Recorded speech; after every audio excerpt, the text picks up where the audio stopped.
என்னதான் ஒய்ஃப் கிட்ட சண்டை போட்டாலும் கத்துனாலும் திட்டினாலும் அடுத்த நிமிஷம் அவங்க மேல உங்களோட லவ்வையும் உங்களோட பாசத்தையும் காட்டுங்க. அவங்க மனசை ஆறுதல் படுத்துங்க. எதனாலனா கடைசி காலத்துல பிள்ளைங்களும் உங்க கூட வரப்போறது இல்லை. ஏன்னா அவங்களுக்குன்னு ஒரு குடும்பம் இருக்கும். ஆனா நீங்க மரண படுக்கைக்கு போற வரைக்கும் உங்க கூடயே வரப்போறது உங்களோட ஒய்ஃப் மட்டும்தான்.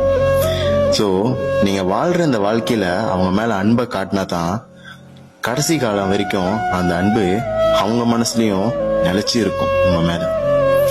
சோ அதை என்னைக்குமே யோசிச்சு பாருங்க. நீதான் என் சந்தோஷம், பூவெல்லாம் உன் வாசம், நீ பேசும் பேச்செல்லாம் நான் கேட்கும் சங்கீதம், உன் புன்னகை நான் சேமிக்கின்ற செல்வமணி.